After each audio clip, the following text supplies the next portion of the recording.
Hello, welcome, felicitations, fans, fiends, and fanatics of the First Class League. Once again, it's time for that excitement, time for that action. It's time to get into this week in the FCL. I am, as always, Andrew, the Elk Kelk, the best dressed, the hardest working, and I'm here introducing to you the fearsome foursome of this week in the FCL, my favorite co-host of all time, the man with the plan. That's right, give it up for Mr. Chris Barnes. Hello, everybody. He is lean, he's mean, he's a hit with the ladies, and this week he's talking to two members of the newest sensations in This Week in the FCL. Check out our Spotlight series hosted by the one, the only, Ryan Permison. Hello, everyone. Nice to be here. Good to see all of you fine gentlemen. And, of course, our foursome would not be complete without a returnee. Somebody who we miss occasionally here on This Week in the FCL, but every time he's here, it's a treat for all of us. Our own numbers man, our very own stats man. That's right, like Frank Janish, he keeps track of all the goings-on, so we know how to report it to you. Give it up. This is Keith Kilduff. Great to be here. Great to be here, guys. Let's get into this. It is absolutely a thrill, gentlemen, to be back with you once again, and it is an incredibly exciting week in the FCL this week. As we mentioned, we've got some big matchups with two people that you, Ryan, are very familiar with. That's right, Vanessa and Robert coming into play today. We've got some announcements. We've got some suspensions even coming down the line. That's right, lots to talk about. So, hey, guys, why don't we just jump right on into it? What do you say? Yep, let's do it. You were born ready. All right. So, news this week, we are going to go over all the happenings in the FCL. First off, we saw this in the matchups a little bit before we even got into the action. We saw friend of the FCL, Andrew Furtado.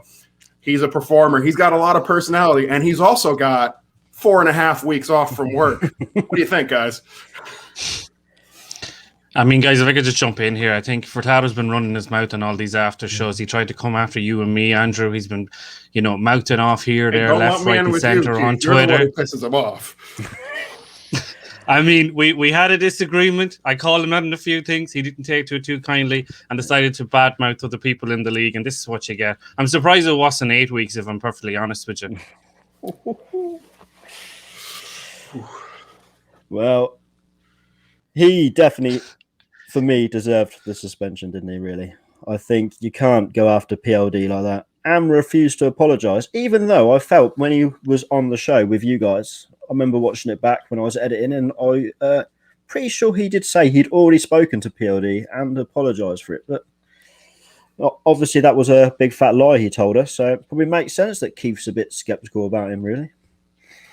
Now, let's not cast aspersions on a wonderful gentleman like Andrew Furtado. Perhaps he did apologize to Paul Denuzio, and then he just went and said something stupid again. It happens sometimes. Maybe. Yeah, that would be his MO. That would be his MO. Listen, he's a big mouth. He thinks he's a big character. He's not. He's 0-1. He needs to shut his mouth and focus on his trivia and win some matches. And listen, 4 weeks off.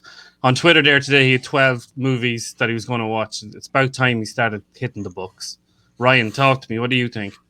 All the discs. Yeah, you're pretty much digging your own grave if you keep shooting your mouth off, blaming this person and that person, this party, that party, not late to the party. They had nothing to do with it.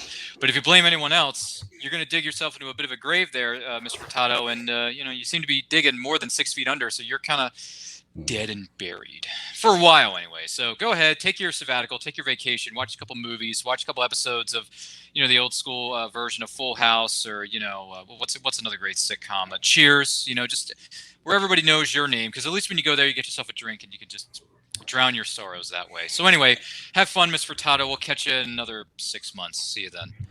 Well, you say catch him another 6 months. I think it's probably going to be the last one and only time that he appears on This Week in the FCL anyway, especially if he sees this. So, hey, guys, all I got to say is Andrew Furtado is breaking ground in the FCL. He is a harbinger. He is a groundbreaker. He's stepping forward and doing it first, so you don't have to. That's right. Competitors in the FCL, take heed of what Andrew Furtado is teaching you. Don't be like the end of Speed 2. Don't be the peer, because if the boat hits you, he's going to take you out.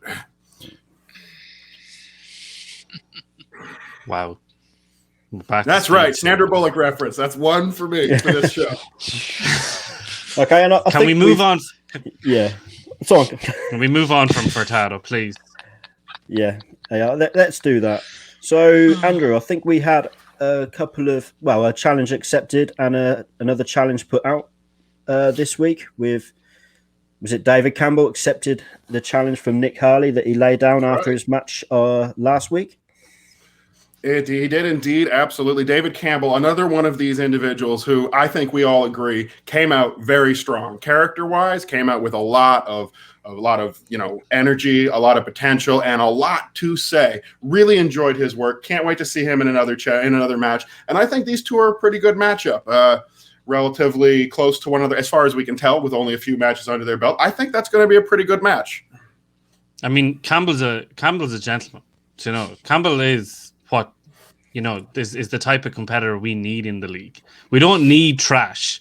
We need well-dressed, well-spoken men. That's what we need. That's what Campbell brings in. I'm looking forward to seeing what this guy brings. But Ryan, I know you're cracking up there. I'm sure that's just because you're in pure agreement with what I'm saying here. Yeah, your sense of humor is too good for these ratings that we have on this YouTube channel. But I will say this. David Campbell going up against Nick Harley. That's fine with me because Nick Harley can bring his wannabe leather jacket, his $25 leather jacket, his $5 shades he got at Party City 2 weeks ago. He can go up against David Campbell, who's trying to build what is known as a dynasty. And let me tell you, Campbell, I'm on your side, brother. You want to build that dynasty? I'm with you. As far as Nick Harley goes, he's a TV guy, but apparently he knows too many things about movies for his own good. So if you could do me a favor, have him know his role and shut him up. That'd be fantastic because we want you to continue building what is known as that dynasty. You always love to throw around that word. I want to keep that rolling. So, Mr. Campbell, my hat's off to you, good sir, and good luck. And may the odds be ever in your favor because I don't want to hear anything more from Nick Harley. Okay? Well, no shortage of opinions here from all of us at This Week in the FCL. And for the record, for any competitors in the FCL, I love you all. Please come and do an interview with me. We would love to have you and do your next Spotlight series on you, just like the one you should be checking out on YouTube right now, the Spotlight series interview with Vanessa and Robert by Ryan Permison. Wonderful interview. Do make sure you check it out, like that video as well. And not the only challenge coming our way. Gentlemen, we've got another one that came out. That's right. Gerald Batolia has challenged the one, the only, the Bachelor himself, Jared Too Smooth Habon. And that looks like a match they're setting up as well in the FCL. What do you guys think of this one? I've said enough, so I'll leave it to you guys. I think they must have saw our first episode when I was talking about the rosters, and I kept struggling to say Gerald and Jared and Jared and Jared, and now they're going to put them in a match together. So when we get to the match breakdowns for that week, it's going to be a nightmare. I'm just going to leave it to you guys. Hopefully we'll have a guest on to do the talking for me because, yeah. But no, I'm excited to see it. Gerald, see, I've started already. Gerald really impressed me in his debut match. And I think Jared showed, he has got some real chops, and maybe he should have been picked up in the Schmoedown, but he wasn't, and it looks like he hasn't been for the free agency. So I'm excited to see these two go head to head and see what Gerald's really made of against a competitor that has had that experience. Mm-hmm. Absolutely. I'm looking forward to seeing what Gerald does against Jared. Yeah, Jared's been on something known as reality TV that's not really real. And then, he comes into the MTS, makes a bit of a splash. Now he's doing his thing in the FCL. He's doing pretty well for himself. I will admit it. But Gerald, wishing the best of luck against Jared. Jared, man, those names are going to get mixed up very quickly in the stats for you, Keith. But other than that, it's going to be a heck of a match. It's going to be fun to watch. Wish both competitors the best of luck. But I'm sort of kind of rooting for the other guy known as Gerald, not so much Jared. But Jared, if you got a problem with it, just hit me up on Twitter, man. We can talk. Or maybe not. I don't know. You're definitely not going to get a rose from me, Jared. That's for sure. But other than that, Gerald, go get him, buddy. That's right. We got a great match between those two. I agree with all of you. I think this is going to be an exciting one. I think it's a good setup between these two, and we should have some real good movie trivia action. Don't worry. We here at This Week in the FCL will, of course, handle that match with the utmost professionalism. And Chris, we'll take over and do it as best we can. That's right. So look forward to that match between Jared Batolia and Gerald Habon. Is that correct? Did I nail it? Jared Habon. Yeah. Against me So in that close. column. It's going to be What fun. does Bob Uecker say? Just a bit outside. No worries, Chris. We will get that sorted out for next week, and you may want to sort out our fellow co-hosts if you want to get those guests on to fill that spot for you, because I don't know if they're making friends, but there's no making friends in the league, of course, because once you're in there and you're fighting for your movie trivia life, it's down one question at a time. We had some great matchups this week. We know 2 of those competitors are late to the party, but not late to the FCL. Will they both take their first wins? Let's get into the match breakdowns.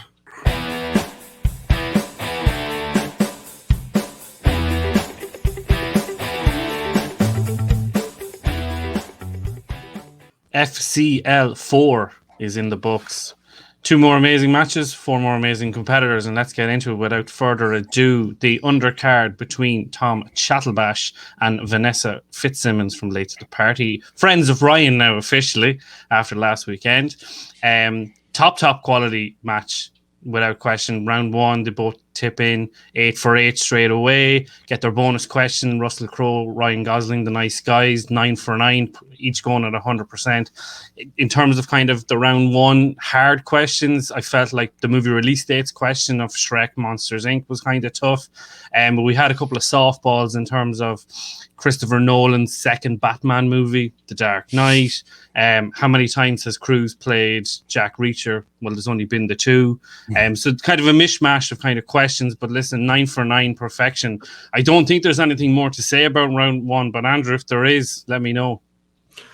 Well, you call it the undercard, and that's what it was. But how about overperforming? That's what both of these competitors do in this matchup. Chatalbash and Fitzsimmons coming in strong. And you're right, a few easy questions in this first round. I was sitting back playing along myself, and I missed the movie release dates one because I'm terrible at movie release dates. But that being said, nothing taken away from either of these competitors. Both of them 9 points out of 9 points. Can they continue this level of perfection?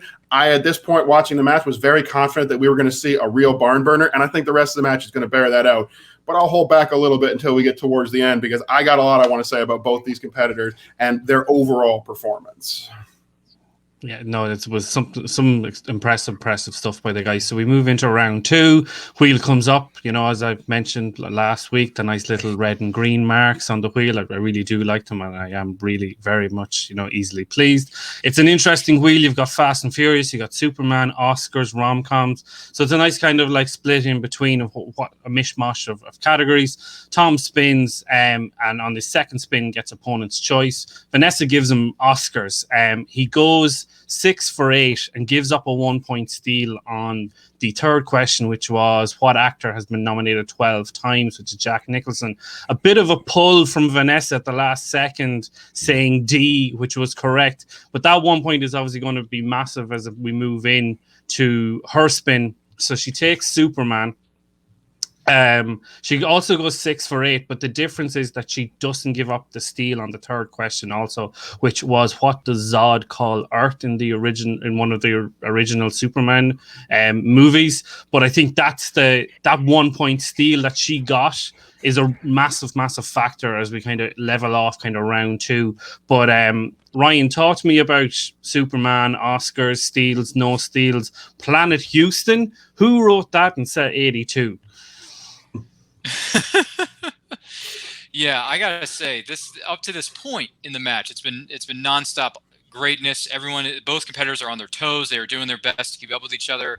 And Vanessa, she was a little bit, she thought to herself, can I do this on my own? Can I really accomplish this? Can I really put my own stamp on the FCL, doing it my way or the highway, as the song says? And she does it quite well, I might add. And by the way, when you get a category known as Superman, coming from a big Superman fan right here, this guy, I was like, oh my goodness gracious. And by the way, I probably would have checked multiple choice to see what Zod called, because I remember him saying Houston, not exactly Planet Houston, but he does say Planet Houston like some point in the movie. But I just wouldn't be able to, hypothetically, I probably wouldn't have been able to pull that out of my noggin. I think that's what it's called. So with her to do that and to go as we transition to round 3, it's a great game so far. And both competitors, they know their stuff. They know when to play the strategies of checking a multiple choice or using a JTE, which we'll get into a little bit later on. But yes, great matchup from both. And I am impressed by this just really solid match that we have up to this point. Definitely. Chris, you're nodding along there. Talk to me. What's in your head? Get it out. I just want to talk about the actual respins and the categories on Tom's side, because he obviously span away from Superman, hit opponent's choice. But, he's a new player to the league. 6 out of 8 is not a bad round off of opponent's choice. He didn't pick the category. So it did quite well. And as you moved into Vanessa's round, she ended up getting the Superman, which he spun away from. Vanessa missed a question, but he also didn't pick up the steal from that. So obviously he knew Superman's not a strength of his. So you made the right choice spinning away. Yes, opponent's choice weren't ideal, but to still get 6 out of 8, you can't really complain. It's just a shame that Vanessa was managed to steal that 1 point from him. But I think it was they both navigated the round pretty well. Just obviously missed their one question each. It's the curse of the third question, I think. Yeah, definitely. It's so it's 15-16 moving into round 3. Tom goes back into the lead. Denzel, 2-pointer, 2007, American Gangsters, the answer. Vanessa replies, movie release dates, Back to the Future, 1985. If she'd gotten that wrong, I feel like Brad might have blown it on screen, but, took the 2. Bounces back to Tom in the category of 2010s. Who directed 2016's Jungle Book? Jon Favreau. Bounces back to Vanessa. And we're just playing ping pong at this stage. Vanessa in the 90s. Really, really hard question. I thought I'd love to get your thoughts on this one, Andrew. Richard Gere in the 90s. He's in 2 movies. Pretty Woman is 1. And then at the last second, having used 2 JTE rules to get herself back into the lead, pulls Internal Affairs. Talk to me. Well, this is something that I said I wanted to hold back on until we got a little deeper in the match, because I wanted to specifically talk about Vanessa and her experience in movie trivia on YouTube, in the Schmoedown, and now here in the FCL. She really showed what experience can do for you. She held out on her JTEs when she was using them. She considered when she spun opponent's choice, her opponent spun opponent's choice, whether or not he was messing with her by spinning away from a category he felt okay in and picked something else. There's a lot going on in her game, and I think she considered everything. But the question that I would have for Vanessa in round 2 would have been, why did she spin away from rom-coms? That, to me, and I may be recalling incorrectly, seems like something she was much stronger at than Robert in the Schmoedown. It seems like she got a lot of those questions correct. Very surprised to see that spin away. Obviously, she handles her second round immaculately. No problem there. Moves on into the third. Gets this 1990s question. And you said you wanted to know from me, Keith, what I thought of this question. And it's a good question to me because I am exactly the right age for this. That was my wheelhouse. I was basically in my mid-teens when this movie came out, and I had no idea what the answer was. I don't know where they pulled this movie from. I've never heard of this movie. And yeah, Richard Gere's a big actor. If he only starred in 2 movies, maybe it's easy to study, but I got to tell you, what a pull. I would not have come close to getting this one correct, and I think it's an incredibly great answer from her. She handled herself, as I said, all through this match with a grace, a professionalism that only someone who has experience in movie trivia can have, and I think she's real dangerous now. You got to look out because Vanessa, we're going to talk about Robert's match in a minute, but I'm going to put my stamp on it right now and say of the 2 matches, I think the more impressive performance was this one right here from Vanessa. I think she really showed up. She really let us know she is here to stay. She's here to take a win. And against an opponent who took her to the limit, took her all the way down to that 3rd round. She had a great match. Her opponent did as well. Congrats to both of them. But Vanessa, just all around, 2 words sums it up. Well played. Well played. Agreed, definitely. So, obviously, it's 2021. We bounce back to Tom for the 5-pointer in Pixar. How many movies have had sequels? He says 3. It's actually 5. Vanessa takes the W and moves on. It's a really kind. It's I think it's almost a turning point. Vanessa's kind of Schmoedown career as a whole. Getting that W on her own, not being part of a team. And listen, as completely agree with everything that you're saying, Andrew. Stayed solid in the pocket, got the W, and she is going to be dangerous moving forward in this league. If somebody doesn't snatch her up in the Schmoedown, at least. Yeah, no, I have to agree with, and whereas Andrew said Vanessa showed her experience of having the Schmoedown experience in there, I think Tom on this 5-point question, he only used one of his repeats. He had 2 more, and if he just had to, even if just using them just to try and remember the rest of these what these films were, because it was a tricky question, or at least a question that could take you a little while to actually count up what films you are, think about the film. Was it a theatrical sequel they had? So yeah, I was thinking maybe it's a little bit of an experience from him to not use the time he had to try and get the correct answer. Yeah, no, that's a definitely fair point, Chris. I think it's something like Pixar as well, and I know Ben Bateman's spoken about this, is that it's one of these, it is a narrow category, even though it's about 26, 27 movies, it's still a narrow category. So I suppose no more than if we were talking about the MCU, we could all name all the sequels fairly quickly. So it is something that can be learned, but obviously under the lights, 15 seconds, 5-pointer, if I don't get this, I'm done. That sort of slight panic maybe came in, and then not realizing what he had in the pocket that he could use to buy himself some time. But listen, Vanessa 21-20 gets the W, and we move on to the main event, which was just as good, if not better. And we see the other half of Late to the Party, Ryan's other friend, Robert Montano, taking on an old Schmoedown alum in Andreas Gallego. Again, for round one, coming in hot, 9-7 to Robert, gets the perfect round. Andres slips up on the famous actor actresses category, which was the 2019 Tom Hanks, A Beautiful Day in the Neighborhood. Uses the repeat. The two of them will go to get the repeat at the same time. Obviously, it's charged to Andres, and he quotes the documentary, not the movie, unfortunately. So straight away, that kind of 2-point gap is open, which is going to be a huge factor, like at this level, I believe. But we're seeing other questions like who directed Eyes Wide Shut, who played Helen Tasker in True Lies. We're also getting a labyrinth question. So it's a kind of I think it was a harder round one than the previous match, but still quite challenging all the same. Chris, talk to me about your kind of overview of round one. I felt with the first round of the last match, and actually the Schmoedown, the First Class League, as we've seen so far, I've been finding the question spiel a bit easier, and I know we spoke to it before, a bit easier than what we expect in the Schmoedown, which is fair enough with it being developmental league. But in this match, I actually found these a bit more trickier, and this is where when I was playing along, I missed a few more of the questions.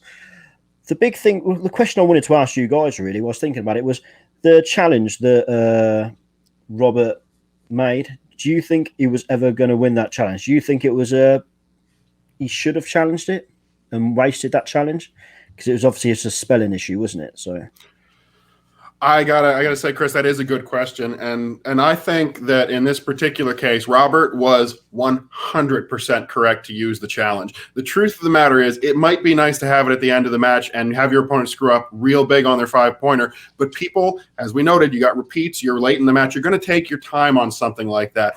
In the Schmoedown and in the FCL, it's going to be absolutely crucial for competitors. If you see an opportunity to challenge, fight for it, believe in it, make them believe what you are saying and why you deserve the point. Do not give up for 1 second, even if you don't fully think in the back of your brain that I'm going to get this challenge. You have to go for it. You have to try to get those points wherever you can.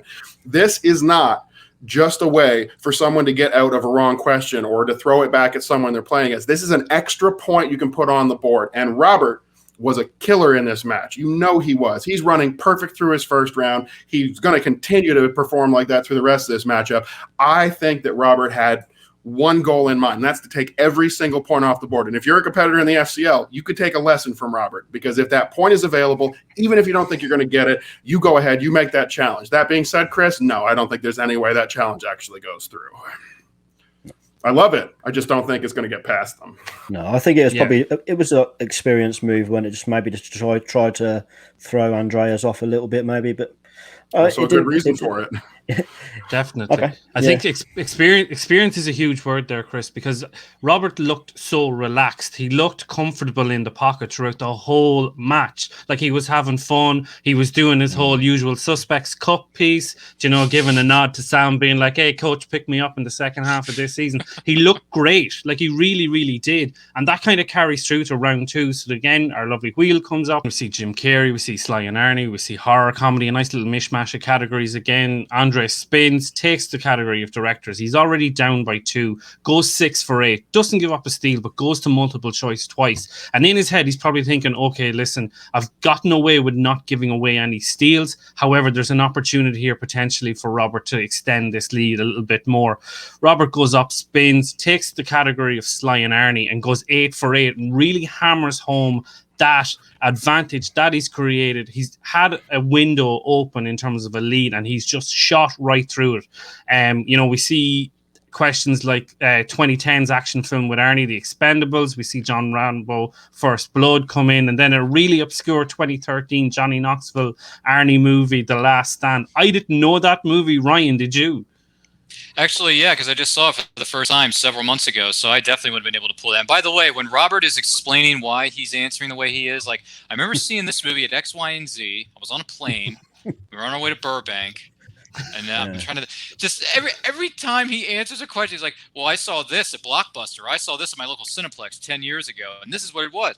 I love that. It shows experience. It shows comfortability. It shows that he knows how to electrify and entertain the millions and millions of people watching the FCL. And that's what I love about the peeps from Late to the Party.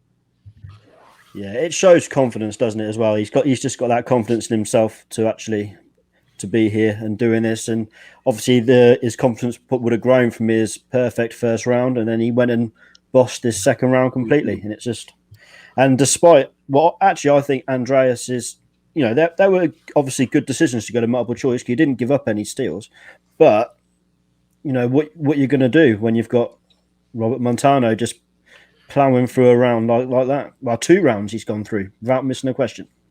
He is definitely steamrolling in this round. And I just want to jump on this round number 2 and talk about the strategy for a second, because we have Robert deferring. I think this is a perfect time to defer. And why? Because of where the points land after round number 1. He's 2 points ahead. You let your opponent go first. You get to see what comes off the wheel. They might hit opponent's choice and give you a good position. And they have to answer all their questions. You get to find out where you are. They have a bad round. You've got it easy. They have a good round. You've got to fight back hard. I think this is the perfect place to defer. Great choice. And Gallego going to multiple choice on his last 2 questions. Is this a good or a bad decision? Once again, I think it's a great decision. And why do I think that? Ryan, what's that magic number in round 3? What's that number you don't want to be behind by? How many points? Is it 5? Is it 4 points or is it 5 points? I believe it's 5, isn't it? That's right. You don't want to be behind by 5 points. And what does Gallego do? He looks across the table at a guy who went perfect in round 1. And he says to himself, maybe in his head, I'm just thinking this, what if he goes perfect again? That's 8 points. Going to multiple choice twice means no steals. It means you only lose 2 more points and put yourself behind by how many in round 3? 4 points. That's a single question. That's your 5-pointer. That can get you not the tie, but the win. 4 points is exactly the right place to be in. And honestly, I think both of these guys in this round 2 showed they're far more dangerous than they even want you to know. They know exactly what they're doing. They're doing it at the right time for the right reasons. Very impressive work. Completely. And so we move into round 3. It's 17-13. That 4-point gap is in play. And Robert's forcing Andres to take 2 questions straight away. So his 2 pointers in Kevin Smith, the Matt Damon, Ben Affleck question. We move into the 3-pointer, the biopics, Tim McGraw's An Adopted Father in the 2009 movie, which was The Blind Side. I didn't know it. I guessed The Blind Side because I thought that was in and around that kind of like NFL movie, kind of hard luck stories where it was kind of coming from.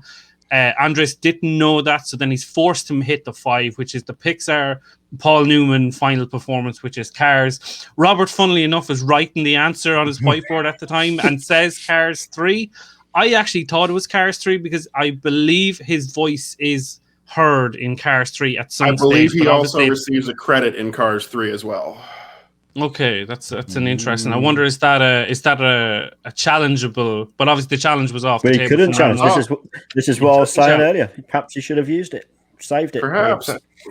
It's an astute observation, Chris. Definitely. So thank you very much. To be honest, I didn't say that because I knew the answer should have been Cars 3. I didn't know that question myself, but I was just making a point that maybe he should have saved it and not used it for that, because I personally didn't believe the spelling issue. And I'll just note here, Keith, that you didn't mention that I said you're not going to save your challenge for the 5-pointer because you're not sure they're going to get it. I was aware of that when I said it. Chris, I'll take all the credit in the world if you don't want to. I definitely knew what I was talking about when I said that. Oh, well, take it. It's fine. You can have it. You can have it as someone who upsets the competitors least out of all of us. We love poking Chris here this week in the FCL. Yeah, Chris, you can be the good guy all the time. I'll take all the heat. Don't worry.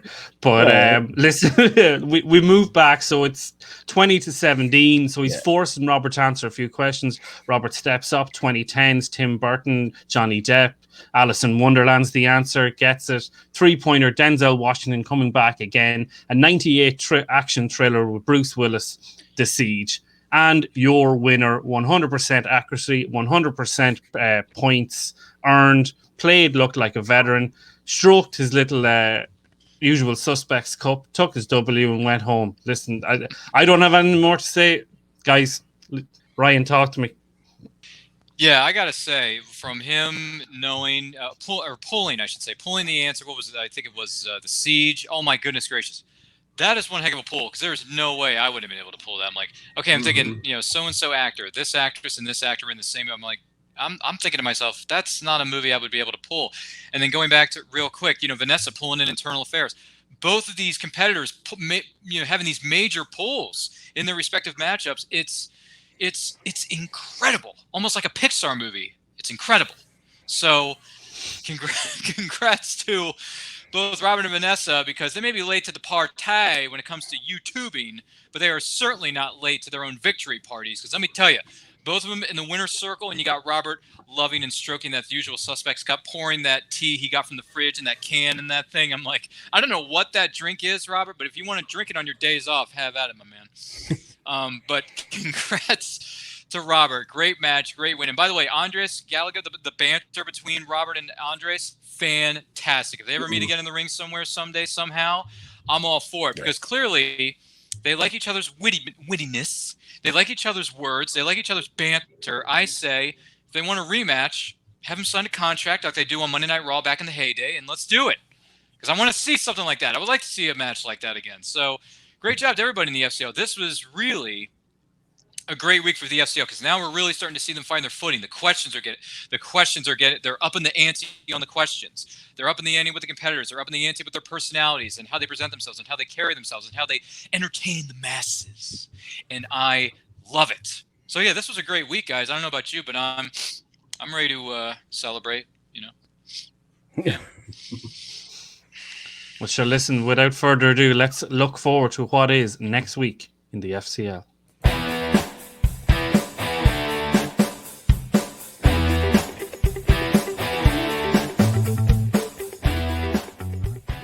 And ladies and gentlemen, coming up next week in the FCL, we have two wonderful, wonderful matchups that I am very, very excited to see go down. The first we got here is Katelyn Corrigan going up against Mr. Shimo with the, oh, excellent Mr. Burns kind of look on his face in the graphic there. I'm looking forward to seeing this because obviously from Katelyn Corrigan's perspective, we know that she's been in the MTS with Haley Fouch. They've done a few matches together. She has experience in teams.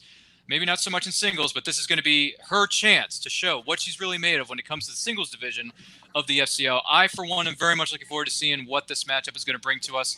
Andrew, what are your thoughts on Corrigan versus Shimo? Well, once again, a player from the MTS that we are familiar with, and coming off of what I personally think is a real all-star week of matches. This week in the FCL was two killer matches with two amazing competitors. Next week, Katelyn Corrigan, someone we know a little bit of something about. Shimo, I believe I've heard a few things. Maybe there's some talk about a real character, some good personality and promo, so can't wait to see what he has to deliver to us. Katelyn Corrigan, and this is about the meanest you're ever going to hear me be on this show because I love the competitors and I want everyone to have a good time. But Katelyn Corrigan needs to step it up. This is her opportunity to show what she can do. And of all the competitors that I know from the Schmoedown that have come down so far, I think Katelyn might be the one who, if you had to press me, I might say would have been one of the weaker performers over her career. That's not a knock. Some people don't know everything. Maybe she had some bad luck come her way, but she has not, in my opinion, to this point, performed consistently. So the FCL is a great place for her. If she can make a name, if she can really put her stamp down and put a lot of points up in this matchup, it's great for Katelyn Corrigan. But it's also a big opportunity for Shimo because if he thinks there's a chink in that armor, it's his time to come in and take that first victory away from her and really make the name for himself. So I'm looking forward to see how it turns out, and I'm really hoping for a good performance from both competitors, but particularly Katelyn Corrigan. I've always liked her work. I'd love to see a little bit more from her as far as actually making those points in the matchup because I don't know if she's really delivered for me previously. So tentative excitement, but definitely looking forward to seeing what happens with this one. Absolutely. And Keith, the numbers, the stats, all the other crazy stuff that goes on in that weird little brain of yours. What do you think is going to go down between Corrigan and Shimo? This is I was worried for Katelyn when I started to look into this, and then I've turned around completely 180 on this because she has something that he doesn't, and that is an extensive knowledge in horror. This guy played Adam Collins in the fan leagues and actively said on screen, I don't watch horror movies. I don't have time for horror movies. Granted, he actually beat Adam Collins. Now, granted, there was a very strange second round where like you got a actor and you named movies bouncing one to one. However, this guy Shimo, on the start of the year, he was on Schmoes of the North, and he said he wanted to be the first simultaneous IG and Star Wars champion. So what the hell is he doing in singles? I don't know. Should we expect some of those slices on the wheel? Probably. So I think Kaylin's got an ace in her hole. She's got her. She needs to hit that in round 2. That's going to decide this match. Very, very interesting to see. Chris, the man behind the curtain. Pay no attention to the man behind the curtain. But we're going to do it anyway. Chris, what do you got on this one solo between Corrigan versus Shimo? I haven't got much more to say that the guys haven't really touched on already. I agree with Andrew when it comes to Katelyn. She, her record in the Schmoedown has not been great. And obviously she's only been teamed as well. It's her first singles match too. And, they had 2 wins with the Scream Queens, but they were against, was it the Garden Hosers and Only Stupid Answers, which I don't think Only Stupid Answers have won a match. So, it's nothing to necessarily hang your hat on. And yes, their 3 defeats were against the Odd Couple, Shazam and Time Machine, which are all very good teams. But much like I said with Jared Habon a few weeks ago with his record in the Schmoedown, he lost to Kalinowski, Chandru and Matt Doniger. He still played quite well in those matches. I'm not convinced Katelyn played particularly well in these matches. I'm not sure what her preparation is actually like. So I'm interested to see how she is coming into the FCL, whether she is really coming in to improve and step it up and try and get herself back into the Schmoedown and hopefully maybe partnering back up with Hayley Fouch again, who's obviously already there.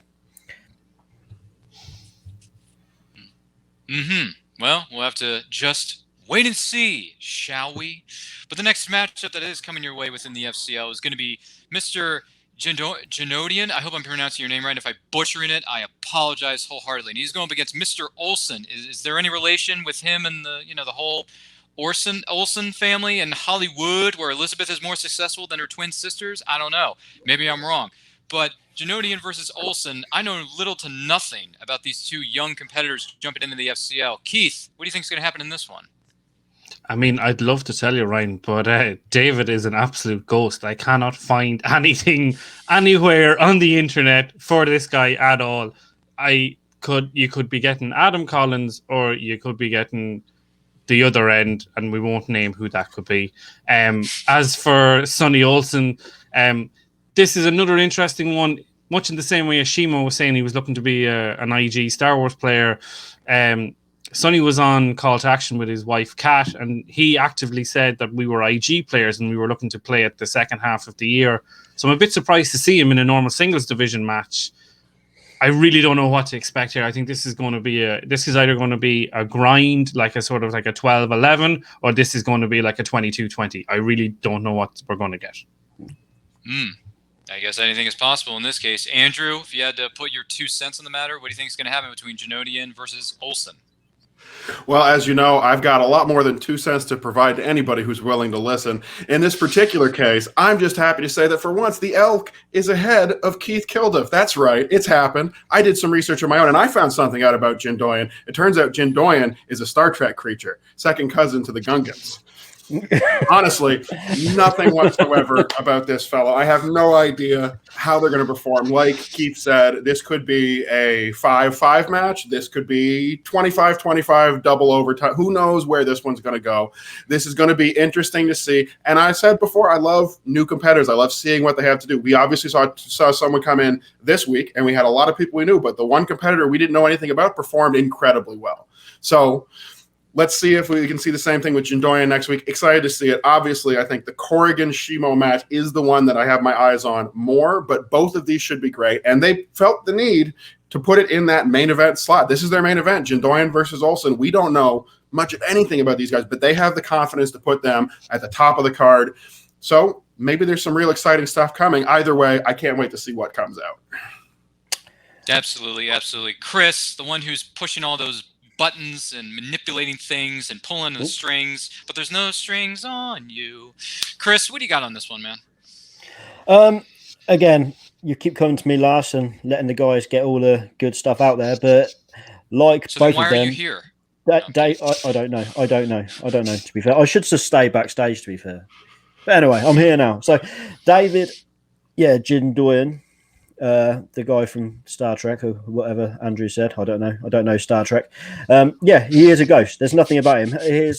His entire social media presence is Schmoedown related. So I suppose all I can say is you got to think that he understands the game and he knows the game. So maybe that side of it is going to be a strength in its own right for him.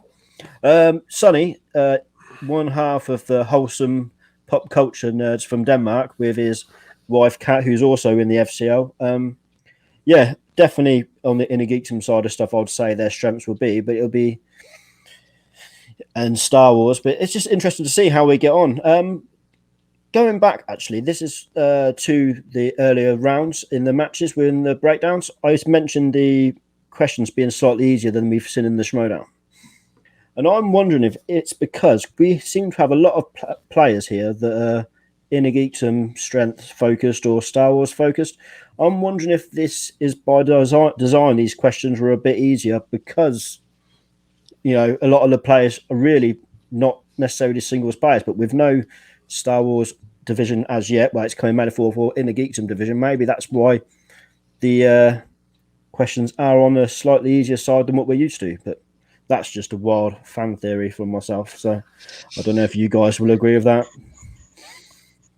It's definitely a fair point, Chris, because we have noted that the level has been turned down a little bit. So perhaps these guys like Shimo and Olson are having a look and saying, and actually, this kind of peripheral knowledge is within me, so I should be able to get 5, 6 out of 8. So that pulls me into the second round. If I can hit my IG slice, I can go 8, I can get to 14, and then it's all up to the numbers after that. So it's definitely a strong point for consideration, no question.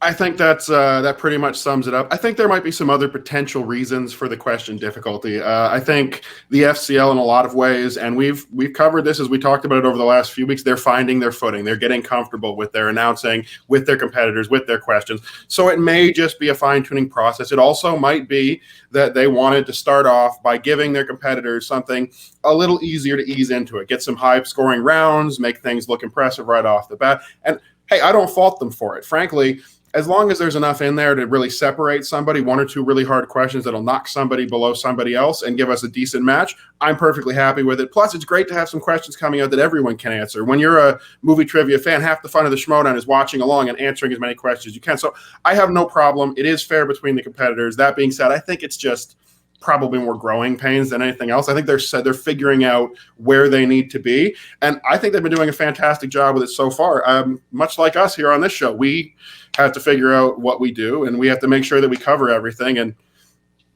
I'm now realizing I did not mention something that happened earlier, so we'll have to come back to Zaflirtenflaus, I think. I mean, this was big news this week in the FCL, and it's my fault that we didn't talk about it yet. Guys, Zaflirtenflaus, the Eurostar himself, is coming to the FCL.